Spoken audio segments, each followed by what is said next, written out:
The bright afternoon sun reflected off the sleek white surface of the Gulfstream G650 as it gracefully descended toward Atlanta Regional Airport. Inside the luxurious private jet, Marcus Thompson adjusted his navy blue Tom Ford suit and checked his Rolex watch. 2:15 p.m. The past week in Tokyo had been exhausting but successful. His company, Thomson Digital Solutions, had just secured a $500 million deal that would revolutionize the tech industry. At 42 years old, Marcus had built his empire from scratch. Starting in his mother's garage 15 years ago, he had transformed his small software company into a Fortune 500 giant. Today, his net worth stood at $2.3 billion, though few people outside the tech world recognized his face. "We're beginning our final approach, Mr. Thompson," announced James Wilson, his trusted pilot of 5 years. Marcus nodded, returning his attention to the quarterly reports on his iPad. Sarah Chen, his personal assistant, sat across from him, organizing the schedule for tomorrow's board meeting. The landing was smooth, typical of James's expert handling.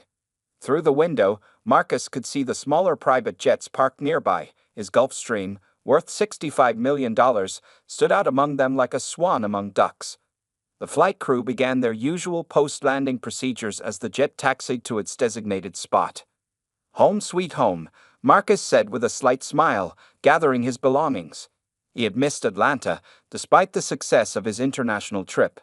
The thought of getting home to his wife Lisa and their 2 children, Marcus Jr. and Maya, made the exhaustion of the long flight fade away. The first sign that something was different came when Sarah noticed unusual movement outside the aircraft. Several airport security vehicles had pulled up, surrounding the jet in a semicircle. Marcus initially didn't pay attention. He was used to tight security around private aircraft. "That's odd," James commented from the cockpit, frowning at the scene unfolding outside. "They usually notify us if there's going to be additional security." Marcus looked up from his phone where he'd been texting Lisa about his arrival. Through the window, he could see 4 armed officers approaching the aircraft. Their hands were suspiciously close to their weapons, and their faces showed none of the professional courtesy usually extended to private jet owners. "Mr. Thompson," Sarah said quietly, "something doesn't feel right." Marcus had been in situations like this before. As one of the few black owners of a private jet in the country, he faced his share of random checks and questioning. He took a deep breath and straightened his tie, preparing himself for what was coming. The aircraft door opened, and the cool Atlanta air rushed in. Before the flight attendant could even properly set up the stairs, 2 officers were already boarding the plane. Their boots made heavy sounds against the aircraft's floor, a sharp contrast to the usual quiet professionalism of airport staff. "Hands where we can see them," the first officer commanded, his hand now firmly on his holstered weapon. "Everyone stay in your seats." Marcus remained calm, though he could feel his heart rate increasing. He worked too hard and come too far to let this situation escalate. "Officers," he said in the same measured tone he used in board meetings, "I'm Marcus Thompson, the owner of this aircraft. There seems to be a misunderstanding." The second officer scoffed. "Sure you are. We receive reports of suspicious activity involving this aircraft. Nobody move until we verify some information."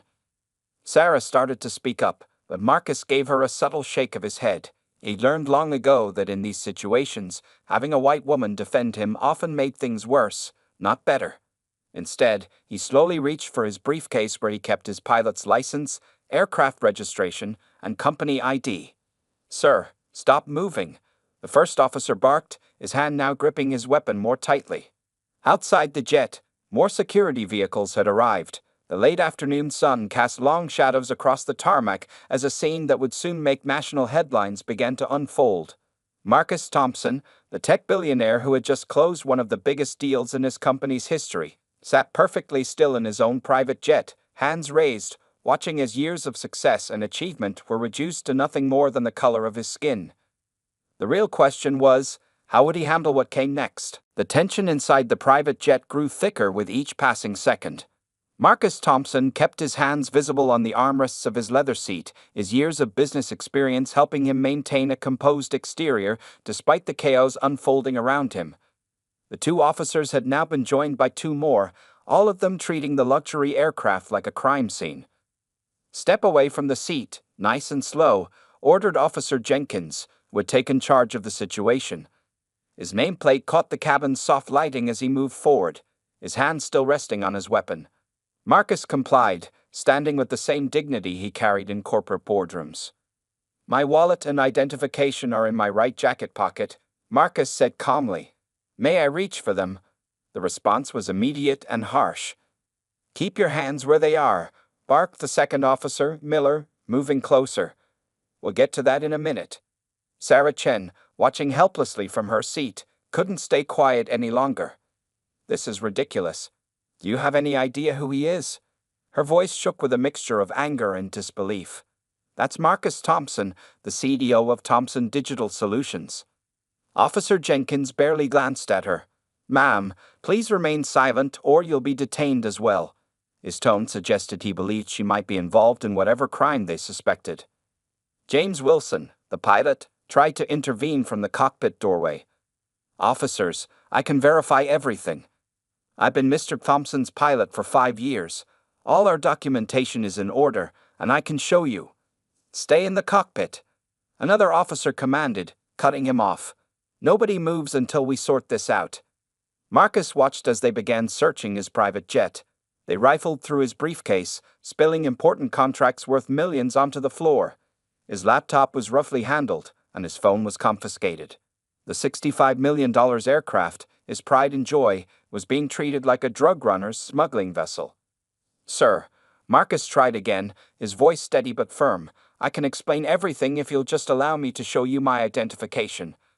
I'm a business owner returning from a legitimate business trip to Tokyo. This aircraft is registered to my company, and all papers are in order." Officer Jenkins paused, studying Marcus's expensive suit and confident demeanor. For a moment, it seemed like he might be reconsidering the situation. But then his radio crackled with a message from dispatch. "Be advised, no flight plan was filed under the name Marcus Thompson." What they didn't know was that the flight plan had been filed under Thompson Digital Solutions, LLC, a standard practice for corporate jets. But before Marcus could explain this, things got worse.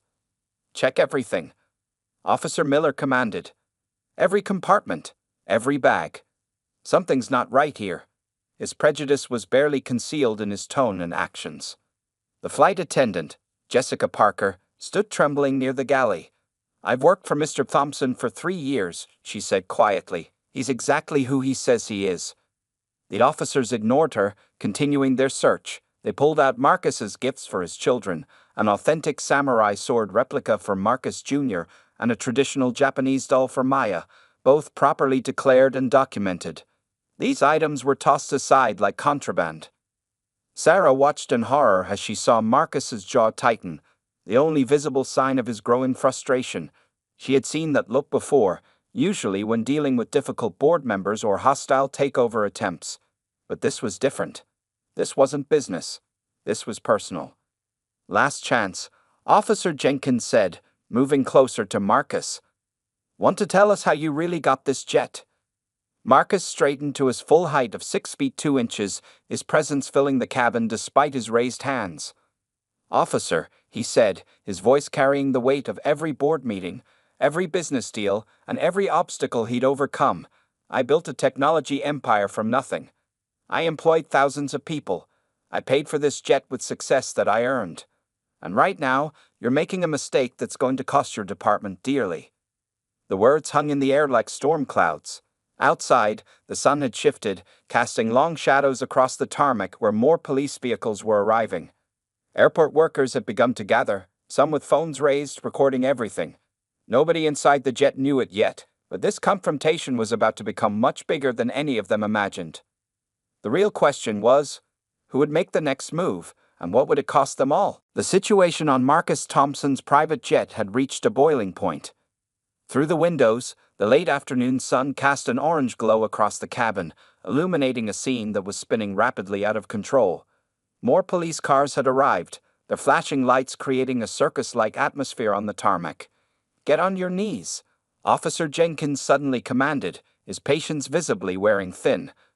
The change in his tone made everyone in the cabin flinch. "I said, on your knees now." Marcus looked at the officer, then at his trembling staff, making a quick decision. He slowly began to lower himself, his expensive suit pants pressing against the luxury carpet of his own jet. The indignity of the moment wasn't lost on anyone present. "This is absolutely insane," Sarah muttered, her fingers flying across her phone screen. She was trying to reach Margaret Wilson, the company's chief legal counsel, but the officers quickly noticed her movements. "Hand over the phone," Officer Miller barked, snatching it from her hands before she could press send. "Everyone's phone's on the floor now. Push them forward with your feet." James, the pilot, watched helplessly from the cockpit doorway. In 5 years of flying for Marcus, he'd seen his boss handle racist encounters at luxury hotels, high-end restaurants, and exclusive golf clubs. But this was different. This was much worse. "Officers," Marcus tried one more time, his voice still steady despite being on his knees. "In the front pocket of my briefcase, there's a folder with our company's latest press release. It has my photo." "Shut up," Officer Jenkins cut him off. "You're only making this worse for yourself." Jessica, the flight attendant, couldn't hold back her tears anymore. "Please," she pleaded, "just Google him. Marcus Thompson, CEO of Thompson Digital Solutions. It will take 30 seconds. The youngest officer, Rodriguez, seemed to hesitate for a moment, perhaps considering her suggestion. But Officer Jenkins quickly shut that down too. "Nobody's Googling anything. This is a potential terrorist threat situation." The word terrorist hung in the air like a toxic cloud. Marcus closed his eyes briefly, thinking of his wife Lisa at home, probably already wondering why he hadn't called to say he'd landed. He thought of his kids, Marcus Jr. and Maya, who might see their father in handcuffs on social media before he could explain anything to them. Outside the jet, the crowd of airport workers had grown larger. Many had their phones out, recording everything through the plane's windows.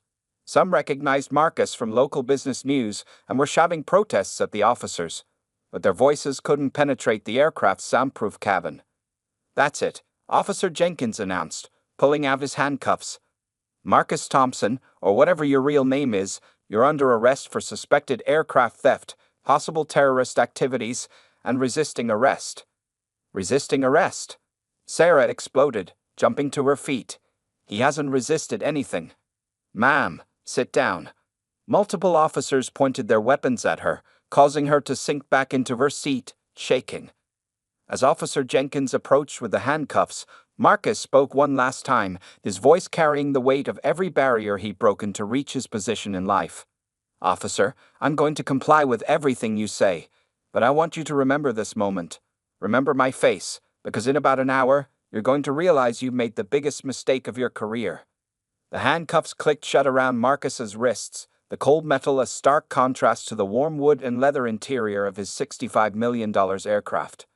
As they roughly pulled him to his feet, his employee ID badge fell from his pocket, sliding across the floor. Officer Rodriguez picked it up, his eyes widening as he read it. But it was too late. The doors of the jet opened, and the officers began leading Marcus down the stairs. Camera phones flashed from every direction. Airport workers shouted in protest. In the distance, a local news van had just pulled up. Marcus Thompson, the billionaire tech CEO who had just closed a $500 million deal in Tokyo, was being paraded across the tarmac in handcuffs. His crime? Being a black man on his own private jet. But as they pushed him into the back of a police car, a slight smile crossed his face. Because Marcus Thompson hadn't built an empire by letting setbacks destroy him, and he knew that what happened next would change everything. The holding cell at the Atlanta Regional Airport Security Office was nothing like the luxurious boardrooms Marcus Thompson usually occupied. The metal bench was cold and uncomfortable, a far cry from his jet's custom leather seats. Through a small window, he could see the sun beginning to set, painting the sky in shades of orange and purple.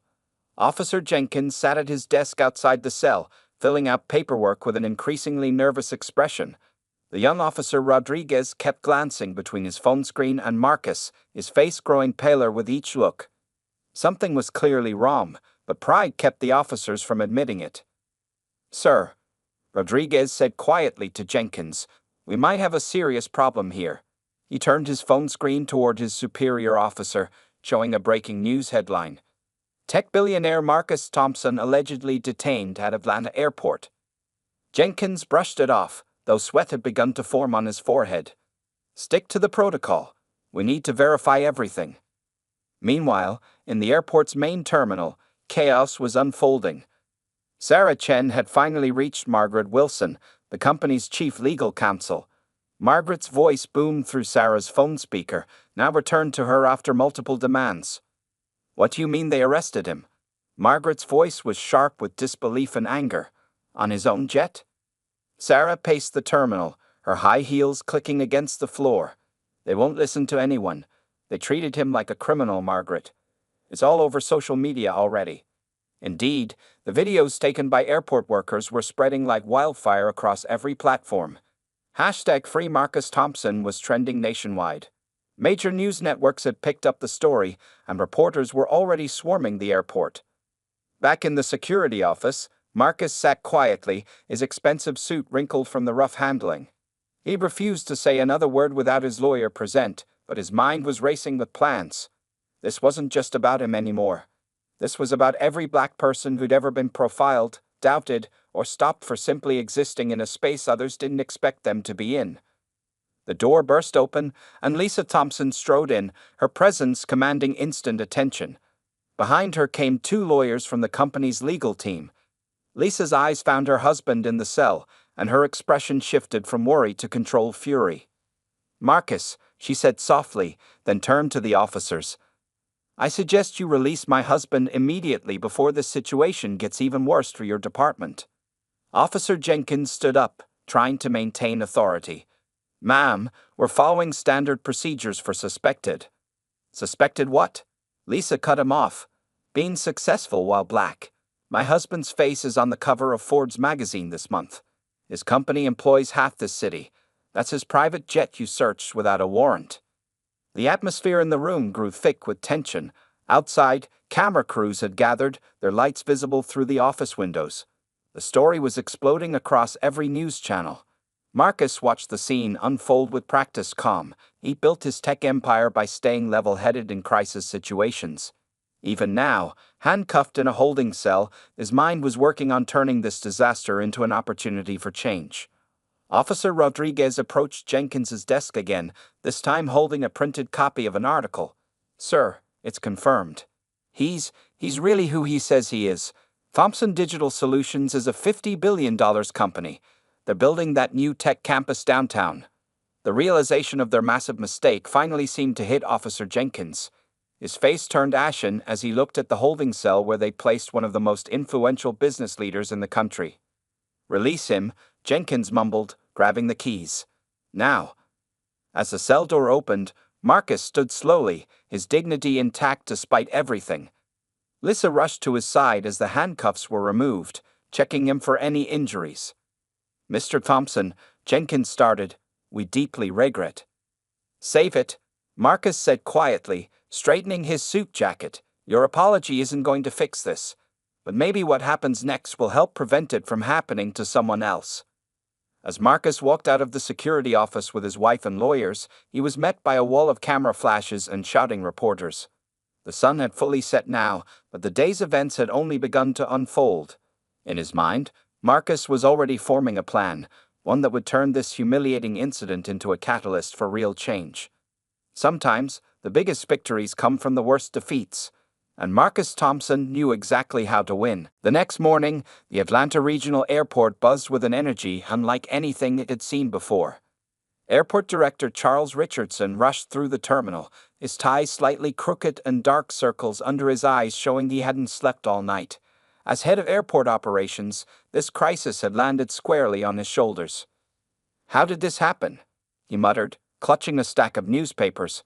Every front page showed the same image. Marcus Thompson being led out of his own private jet in handcuffs. The headlines were brutal. "Tech billionaire arrested on own jet. Racial profiling at Atlanta airport." "Thompson Digital Solutions CEO detained. Airport faces backlash." Black success story meets systemic racism. Marcus Thompson's ordeal. Just 3 days ago, Richardson had attended a city planning meeting where Marcus Thompson had presented his vision for a new $2 billion tech campus that would bring 5,000 jobs to Atlanta.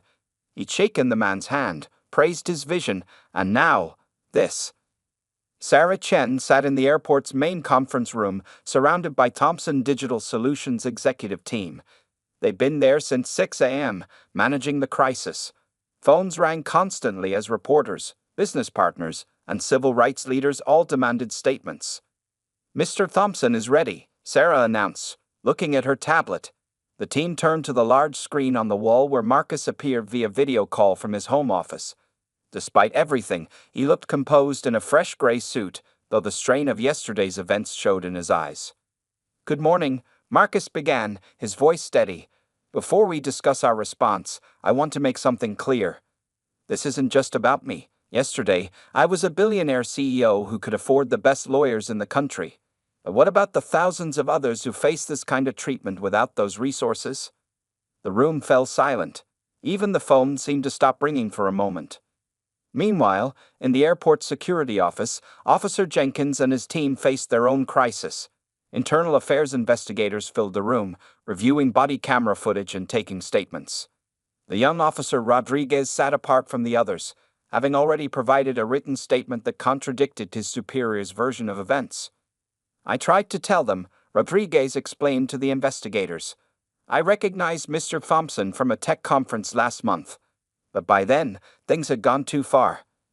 The airport's PR team huddled in another room, drafting their fifth apology statement of the morning. None seemed adequate. Outside their window, protesters had begun gathering, holding signs that read "Black success is not a crime" and "Fire Jenkins now." Back in the conference room, Marcus continued outlining his plan.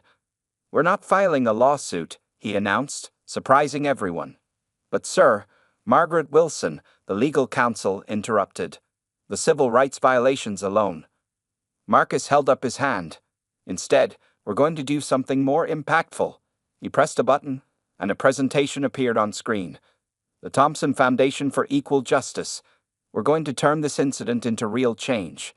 He explained his vision: a foundation focused on fighting racial profiling, funding civil rights education for law enforcement, and providing legal support to victims of discrimination. The seed money? The exact cost of his private jet: $65 million.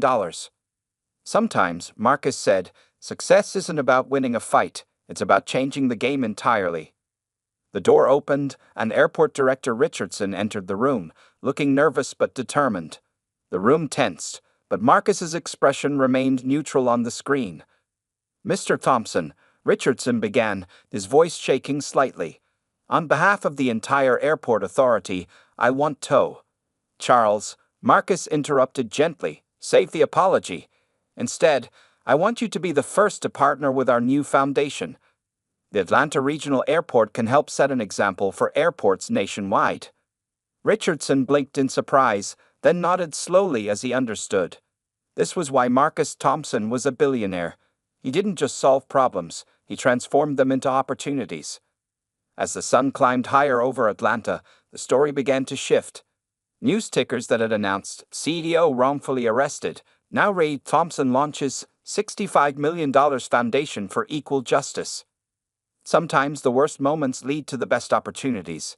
And Marcus Thompson had just turned his darkest hour into a new dawn for change. 1 week after the incident, Marcus Thompson sat in his home office, watching the media storm that had grown even bigger than the initial arrest.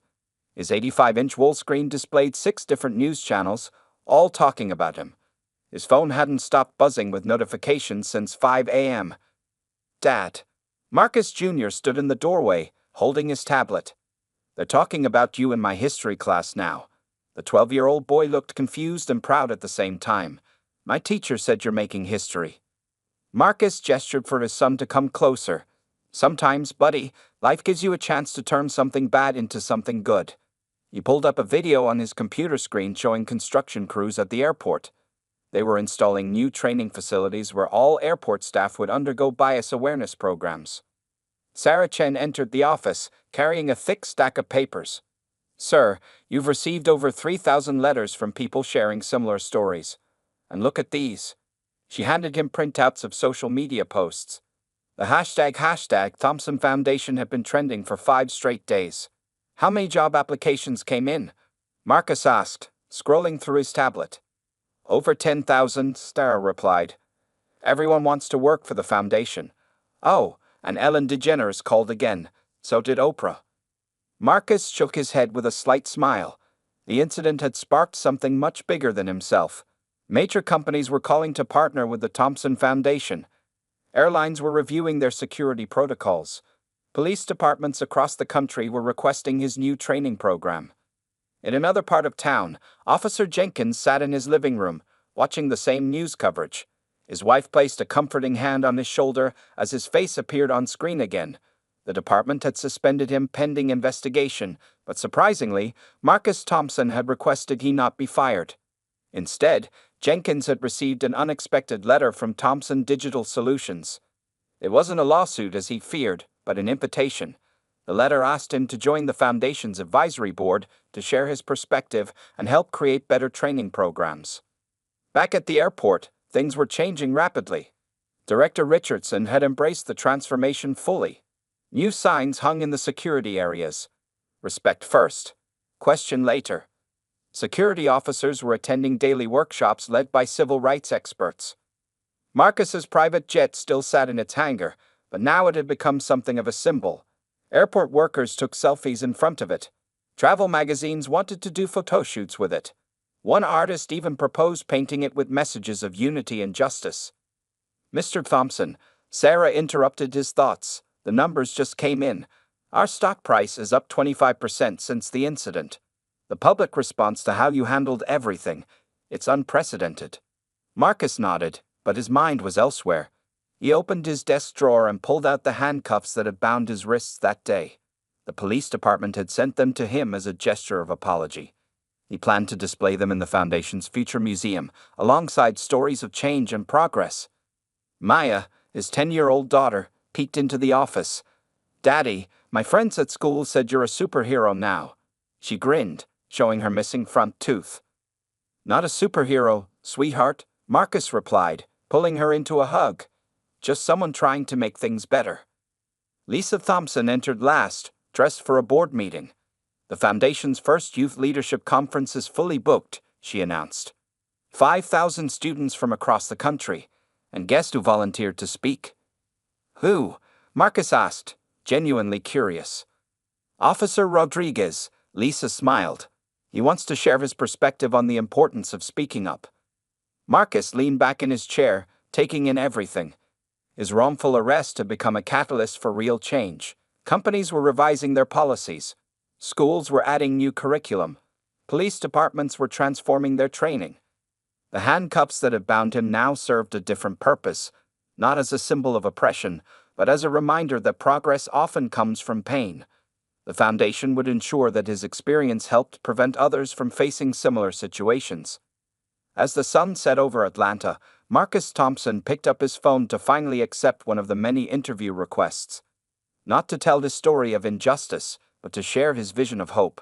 Because sometimes the best revenge isn't getting even, it's making sure the world gets better. 1 month after the incident, Marcus Thompson stood on stage at the Atlanta Convention Center, facing an audience of over 5,000 people. The Thompson Foundation's first major conference had drawn participants from all 50 states.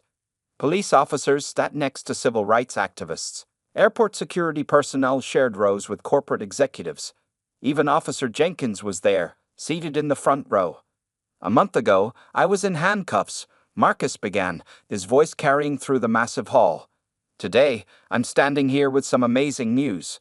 The Thompson Foundation has raised not just our initial $65 million, but an additional $100 million in corporate pledges."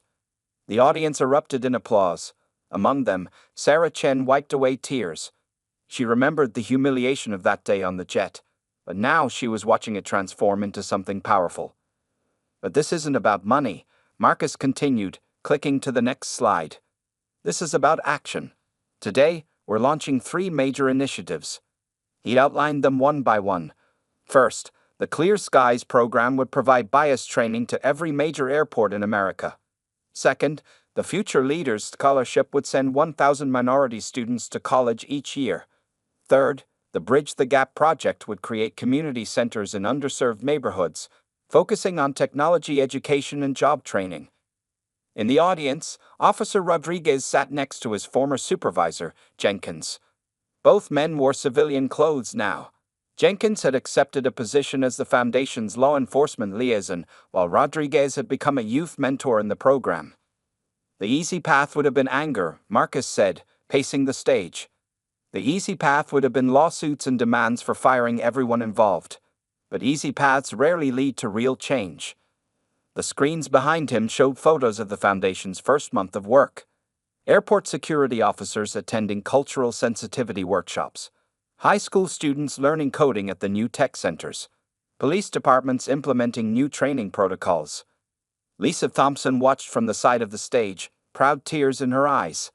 Next to her stood Marcus Jr. and Maya, both wearing t-shirts with the Foundation's logo. A private jet transformed into a dove, symbolizing freedom and hope. But today, Marcus's voice grew stronger. I want to introduce someone special. Officer Jenkins, would you please join me on stage? The audience murmured as Jenkins stood up, his face showing both nervousness and determination. He walked up to the stage, each step heavy with meaning. This man put handcuffs on me that day, Marcus said, placing a hand on Jenkins's shoulder. And today, he's helping us change the system from within. That's what real courage looks like. Jenkins stepped to the microphone, his voice shaking slightly. I was wrong that day, he said simply. But Mr. Thompson showed me that admitting mistakes is only the first step. The real work is making sure those mistakes don't happen again. In the back of the hall, news cameras rolled as Jenkins and Marcus shook hands. The image would appear on front pages worldwide the next day, symbolizing the power of transformation over retribution. Sarah checked her phone, smiling at the incoming messages. #Thompson Foundation was trending again. Major companies were pledging support. Other successful black entrepreneurs were starting similar programs in their cities. The handcuffs that bound me that day now sit in our Foundation's museum, Marcus continued. But next to them, we placed something else. A key. Because every lock has a key, every problem has a solution, and every moment of darkness can lead to light. The audience rose in a standing ovation. Among them stood Airport Director Richardson, who had just announced a complete overhaul of security training nationwide. Beside him was Margaret Wilson, the company's legal counsel, who had helped design new rights awareness programs for travelers.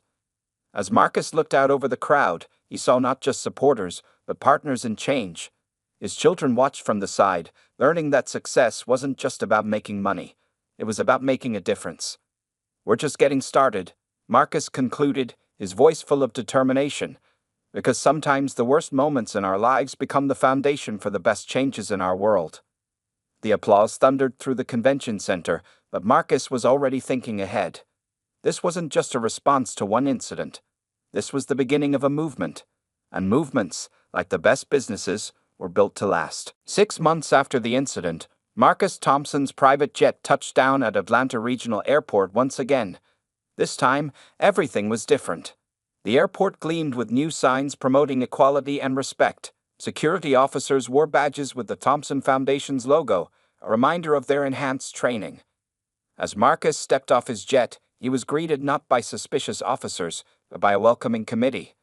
Airport Director Richardson stood alongside Officer Jenkins and Officer Rodriguez, all three men now working together as part of the Foundation's leadership team. Welcome back, Mr. Thompson, Jenkins said, extending his hand. The handshake between them had become a symbol of transformation, photographed and shared countless times across social media. Today was special. The airport was opening its new Thompson Center for Equal Justice, built right in the terminal where travelers could learn about bias awareness and civil rights. The center's main display showed 2 photographs side by side. Marcus in handcuffs 6 months ago, and Marcus cutting the ribbon at his Foundation's first graduation ceremony last week. Dad, look. Maya pointed excitedly at a group of schoolchildren touring the center. They wore bright yellow t-shirts with the Foundation's Dove logo. The Future Leaders program had already reached over 50,000 students nationwide. Sarah Chen approached with her tablet, showing Marcus the latest numbers. Sir, we've hit all our 6-month goals. 100 airports have implemented our training program. 2,000 police officers have completed the Advanced Bias Awareness course. And our tech education centers have helped 500 people secure new jobs. Marcus nodded, but his attention was on a young black pilot walking confidently through the terminal. No one stopped him. No one questioned his right to be there. That was real change. "Mr. Thompson," Rodriguez called out, "they're ready for you in the main hall." The airport's largest space had been transformed into an auditorium for today's event. 5,000 people packed the room. Airport staff, police officers, community leaders, and students from the Foundation's programs.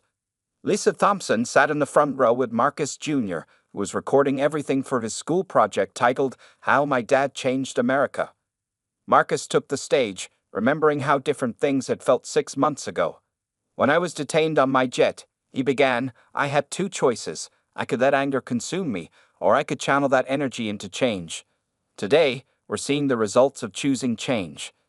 He clicked through slides showing the Foundation's impact. 50 major corporations had adopted their bias training programs. 10 new tech education centers had opened in underserved communities. The Foundation's scholarship program had sent 1,000 students to college. Airport security incidents involving racial profiling had dropped by 75%. But the most important change, Marcus continued, isn't in these numbers. It's in the stories. He gestured to the side of the stage, where Jenkins and Rodriguez stood. Jenkins stepped forward, now wearing the Foundation's executive uniform instead of a police badge. 6 months ago, I made the biggest mistake of my career, he said. Today, I'm helping make sure others don't make the same mistake. The audience applauded as Marcus unveiled the Foundation's next phase, a nationwide expansion of their programs, backed by $500 million in new funding from major tech companies. "The handcuffs that bound me that day," Marcus said, pointing to the display case in the new center, "reminded me of something important. Chains can bind us, or they can link us together. It's our choice which purpose they serve." As he finished speaking, Marcus Jr. and Maya joined him on stage. They helped him cut the ribbon on the new center, their small hands next to his on the scissors. The moment captured everything the Foundation stood for, creating a better future for the next generation. Later that evening, as the sun set over Atlanta, Marcus stood by his jet with his family. The same spot where he'd been handcuffed 6 months ago now felt different. The airport had changed. The people had changed. He had changed. "Ready to go home?" Lisa asked, squeezing his hand. Marcus looked around one last time. Security officers chatted warmly with pilots of all backgrounds. The new training center glowed with activity. Students from the Foundation's program practiced flight simulations nearby. "You know what?" Marcus smiled. "In a way, we're already home, because home isn't just a place, it's where change begins." His private jet took off into the sunset, but its impact remained on the ground. In the hearts and minds of thousands who had learned that sometimes the worst moments can lead to the best changes. The story of the black man arrested on his private jet had become more than just a headline. It had become a catalyst for lasting transformation.